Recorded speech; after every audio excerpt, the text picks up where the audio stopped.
Okay, so let's talk about that stubborn menopause belly for a second, because I know how frustrating it can be when you're doing everything right, like you're eating clean, you're walking, you're working out, doing all the things, but that belly fat just won't budge. Here's what I want you to know. It's not your fault. You are not broken. Your body is just responding differently now because your hormones have shifted. They're different now. And when estrogen and progesterone start to drop, your cortisol, which is your stress hormone, becomes more dominant. And when your cortisol is high, your body starts to store fat in the belly area as a way to protect you. Then we pile on bad sleep. We skip our meals. Or we do long cardio sessions. All the things that they tell us to do.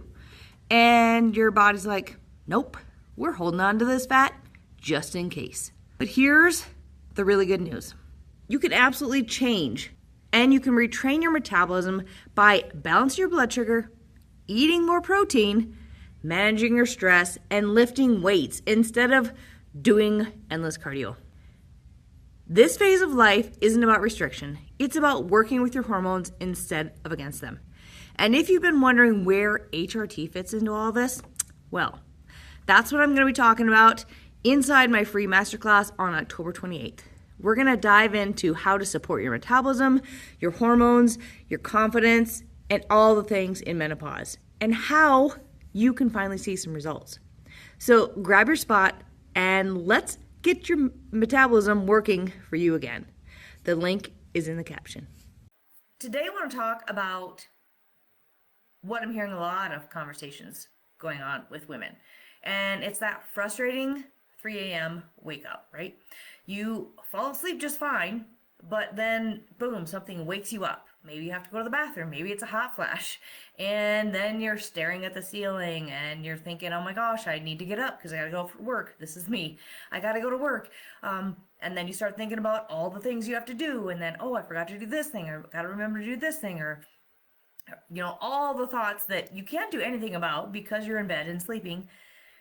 And stressing about it because you're thinking, if I don't get good sleep, tomorrow's going to suck. I'm going to be tired. I'm going to be exhausted. I'm not going to be able to get through my day. And your mind just keeps spiraling and spiraling and spiraling. Like there was a time in my life when I was only getting 3 to 4 hours of sleep a night. It was awful. And that went on for months. And that was when I started in perimenopause. Thankfully, I've been able to fix that. So that does not happen anymore. And you have to know that this is not how the rest of your life has to be. You don't have to feel like that. But there are going to be times when it may be off a little bit, and that's normal. But if it's happening night after night after night and for months, this is something you want to address. And again, when we don't get good sleep, right, it affects the entire rest of our day. So we feel sluggish, we're tired, we have cravings, we have mood swings, we feel irritable, maybe we get sad, or our entire day just feels off. So first, let's talk about why this is happening. Because again, if you know me and you listen, I love to educate. I think it's important for you to understand why this is happening before you try to fix it, right? Because why is it happening? You may just be like, I don't care. But it's good to understand because then maybe you'll want to take more steps to fix it. So first, this is very common when you're going through perimenopause, menopause, and into post-menopause. And here's why. Your hormones are shifting. I talk about this all the time. This is the reason why it's happening. So our estrogen and progesterone, they are declining, right? And while they're declining and going down, a lot of other things are happening. So when you have less progesterone, this is our calming hormone. This is what helps you feel calm. This is what makes you feel just kind of, I can breathe, I can handle things, right? So if you're experiencing a lot of anxiety, it's because your progesterone is dropping, right? It also helps you promote your sleep. And you lose that natural sedative effect that helps you fall asleep because the progesterone is going down. You also have those estrogen fluctuations, which estrogen helps to regulate your body temperature and supports your deep sleep as well. So when it drops, you have night sweats, right? You wake up hot and sweaty, not able to sleep, and that kind of wakes you up. Sometimes that's what happens to me is I'll wake up, or it used to happen to me. I don't have these often anymore. I wake up and I'm like, oh, I'm just so hot. You gotta throw the covers off and then you can't go back to sleep, right? Those are the worst. I used to wake up drenched in my bed. Like I had to put a towel on my bed. It was so bad. So the estrogen, that's causing hot flashes, which is causing you to wake up. Then there's the cortisol that I talk about all the time. Cortisol is off. So your stress hormone, cortisol, should be at its lowest at night. So when you wake up, cortisol should be up, and then it should slowly drop down to put you to sleep, right? But during menopause, your cortisol and your sex hormones, they get all wonky. And this causes cortisol to spike at the wrong time. So maybe it's 3 a.m. Or maybe that's what's keeping you from falling asleep. So your cortisol is high, so you feel wired even though you're tired. And you're not able to go back to sleep, or you're waking up. And then the last thing is blood sugar. This is, I talk about this so much because in these perimenopausal and menopausal years, our blood sugar is just off balance because of the hormones being off, right? So lower estrogen affects your insulin sensitivity. And if your blood sugar drops too low overnight, your body releases cortisol and adrenaline to bring it back up. So what happens? We wake up. And maybe you even wake up feeling hungry. That happens to me, okay?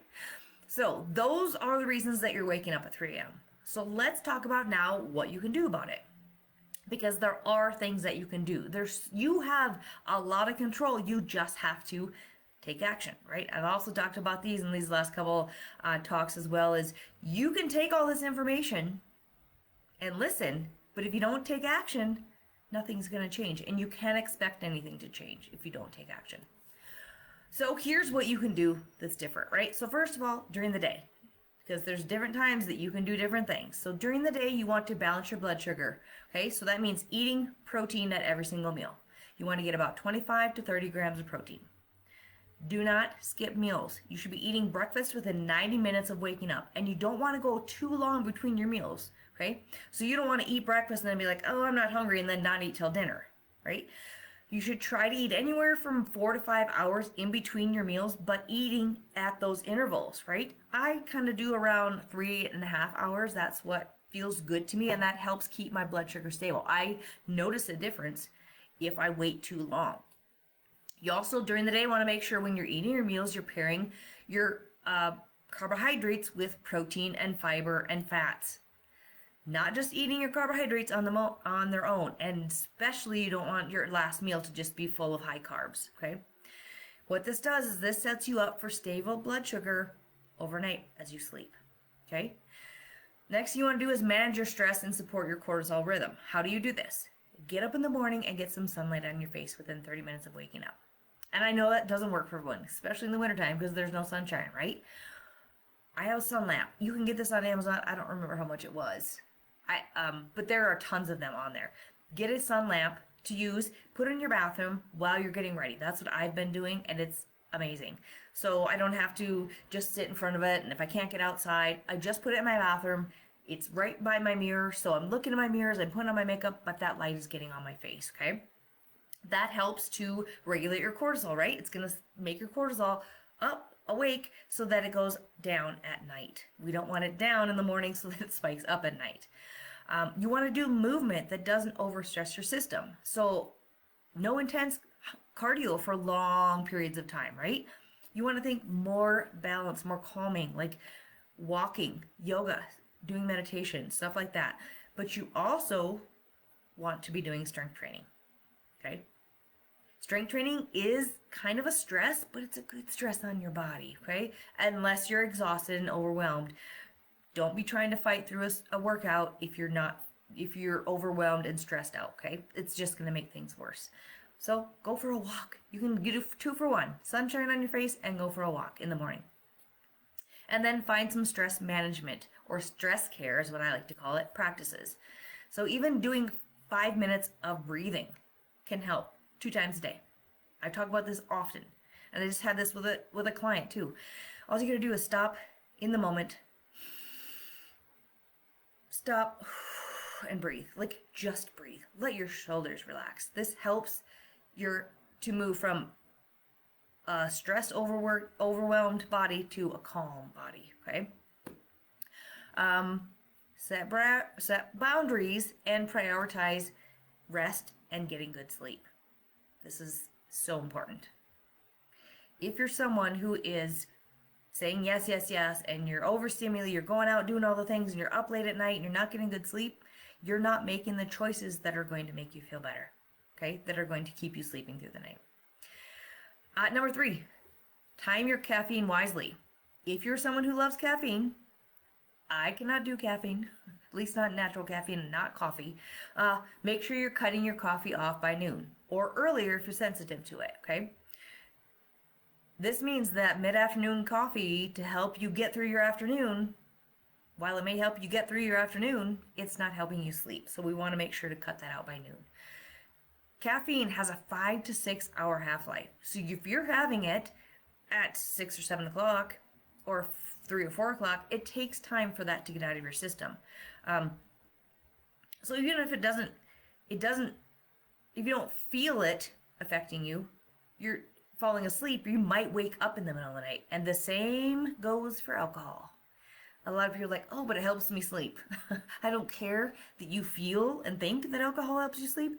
It is not helping you get good sleep, because 100% you are going to wake up in the middle of the night and you are not going to be able to get back to sleep, okay?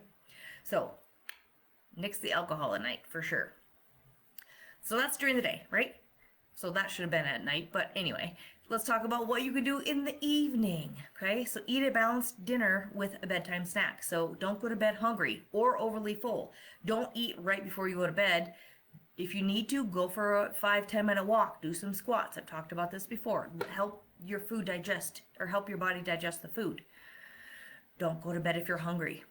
If I have been out and I ate earlier and I know that it's been 4 or 5 hours since I've eaten, I'm going to have a protein shake before I go to bed. Because otherwise I know I'm going to wake up in the middle of the night and I'm not going to go back to sleep. Or have a small snack before you go to bed, after your dinner. But make sure it's probably within an hour before, as you go to sleep. So you want to have protein and fat. That can help with those blood sugar drops in the middle of the night. So you can have, I like to do anywhere from 6 to 8 almonds. You can do half an apple with some almond butter or a small piece of cheese. Just think about 100 to 150 calories. You don't want a whole bunch of food, because then your body's not going to be able to digest it, okay? Next, you want to avoid high sugar late night snacks that spike, then crash your blood sugar. So alcohol, dessert, like if you think you need chocolate at night, don't have it right before you go to bed. Have it right after your dinner, okay? You want to make sure you have a cool sleeping environment. So keep your bedroom around 65 to 68. We set ours, our heat at 64 at night. Best sleep ever. Or have the window open a little bit to help cool it down. Use breathable sheets and sleepwear. Consider a cooling pillow or a mattress pad, and use a fan if you need to. I love doing the ceiling fan on us at night, just like nice and low to have a little bit of a breeze. So making it cool, that's going to help you sleep too. I notice if I get too hot, there's no way I'm sleeping through the night. Make sure you have a calming routine to help you go to sleep. Don't go from this typing on your computer or being on your phone trying to jump into bed. It's not going to work. It's just not going to work. Start dimming your lights in your house about 1 to 2 hours before bed. We have awesome dimmers on all of our house lights, so we can turn those down a little bit so it's just a little bit light. Or use Himalayan salt lamps. I have those in the house as well. Something that's a nice calming light, not bright lights, okay? Use blue blocking glasses. You can get them anywhere. That's what these are. They're my readers. You can get them on Amazon, really cheap. If you're going to be on your phone, if you're watching TV, very important. You want to block the blue light. That affects your melatonin, will affect your sleep. Take an Epsom salt bath, or use, because you can add, the magnesium will absorb in your skin, help you relax. There are magnesium lotions that you can use to put on the bottoms of your feet. That's something you can do for a wind down routine. Do some type of gentle stretching, or maybe reading or journaling, or listen to a meditation, or lay with your feet, with your legs up the wall. I did that the other night to help me sleep. Slept so much better. Okay, these are some easy things that you can incorporate into your day or into your night to help you get better sleep and sleep through the night. There's also, you can use supplements, right? Always lifestyle first. Remember, always lifestyle first, and then supportive supplements. All of my clients, I have them take magnesium glycinate, 300 to 400 milligrams before you go to bed. Okay, this calms down your nervous system. Okay, that's one I think you should take. Try it for sure. There's some other ones like L-theanine, which promotes relaxation without making you tired. Melatonin is only going to make you fall asleep. It's not going to keep you asleep. So if you're not struggling to fall asleep, but you're struggling to stay asleep, melatonin is not going to help you at all. So stop taking the melatonin. Try the magnesium, try the L-theanine. Vitamin B6 also supports progesterone production. Remember, we talked about how progesterone is dropping, so that can help boost that up naturally. Omega-3s, which will help reduce inflammation and support hormone balance.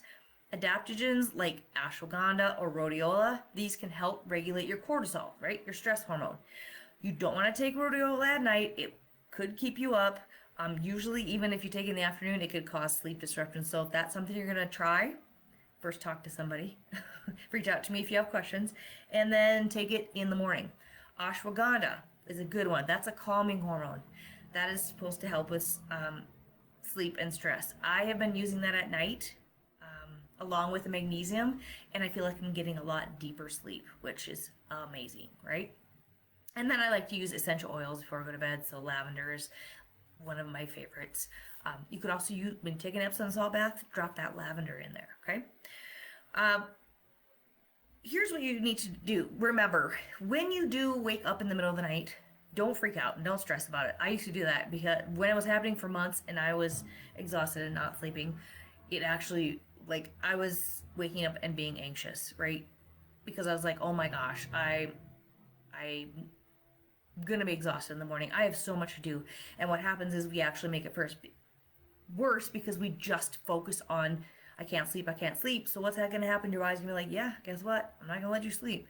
So, and I started, because I was constantly thinking, oh, I'm never gonna get good sleep. I'm never gonna sleep. And I'd go to bed with the anxiety of not being able to sleep, and it actually made things worse. So change the mindset around it, and then know that it's okay. Sometimes it's gonna happen, but when it happens for weeks or months, then just use those things that I just talked about, okay? But if you wake up in the middle of the night, your mind starts going, here are some things that you can do to try and help you get back to sleep, okay? First, practice some breathing.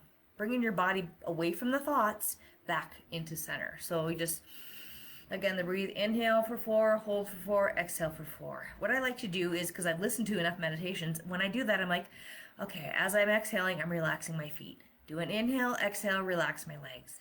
Do an inhale, as I exhale, relax my torso. Like, just think of all my body parts, my face, everything relaxing with my exhale. Okay, kind of, again, distracts you from those thoughts. Try that. If you're still awake after like 20 to 30 minutes, get up and do something calming in the dim light. Do not get on your phone. Do not turn on the lights. Just do something calming. I've even gotten up in the middle of the night, and just to distract my mind, I went and did some foam rolling. Because my back was a little tight, my hips were tight, so I did foam rolling. Went back to bed. So give that a try. Or you can listen to a deep sleep meditation on Insight Timer. I absolutely love them. They are so good. And they will bring you back, your thoughts back to center into your body, okay? Again, stay off the phone, so don't think, oh, because many people I've heard, oh, I'm gonna look at my phone, Don't do that. That's only gonna make you sleep less. You're not gonna get back to sleep.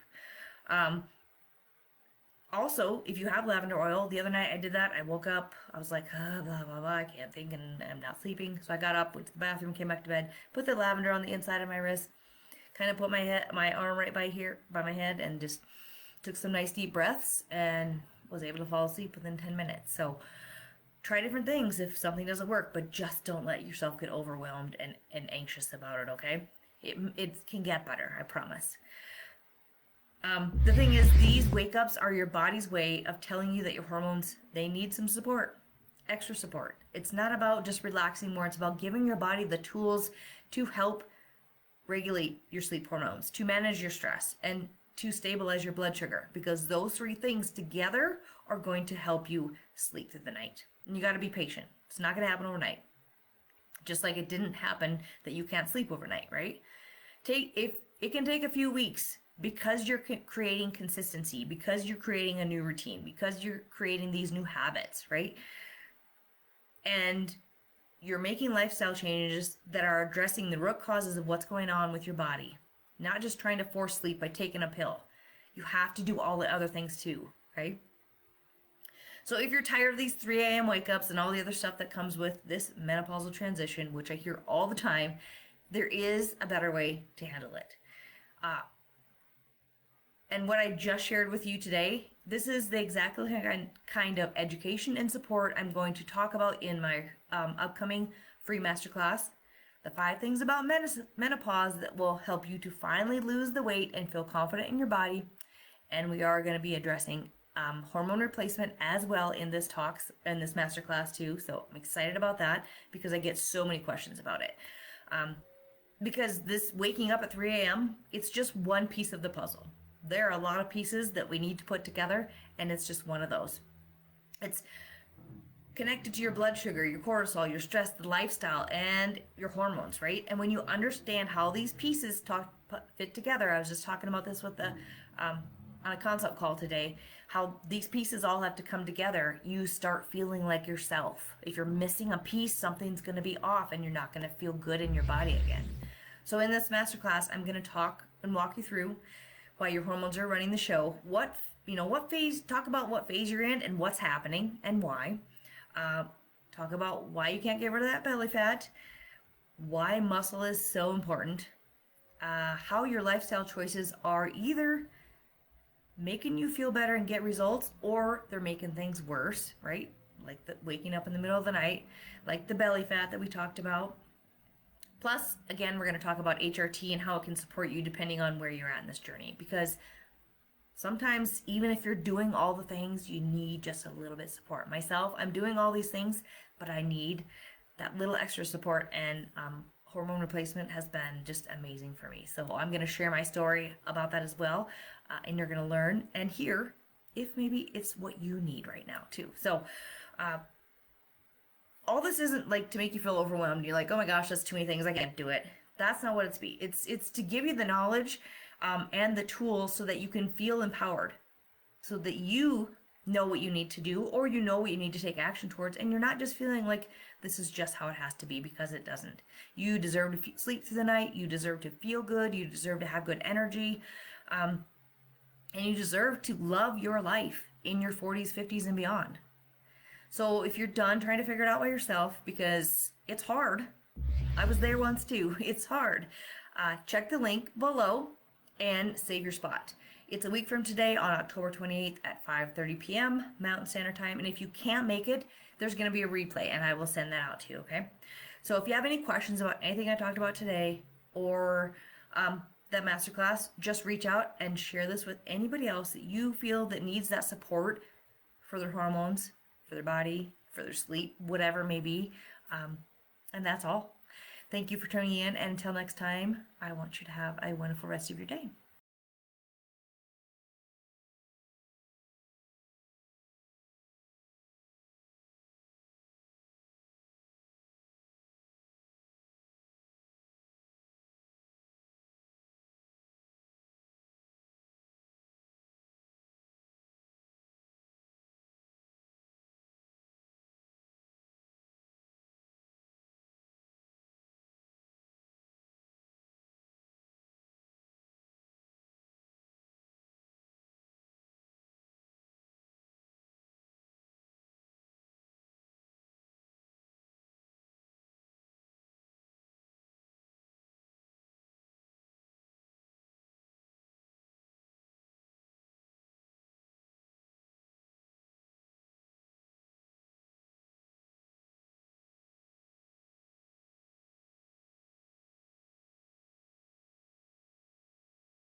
Thanks for tuning in. If today's episode hit home, make sure to subscribe to the show and share it with a friend who needs it too. And if you're ready for more support, come hang out with us in the Fit Chicks and Hormones community. The link is in the show notes. And until next time, keep showing up for yourself. You deserve it.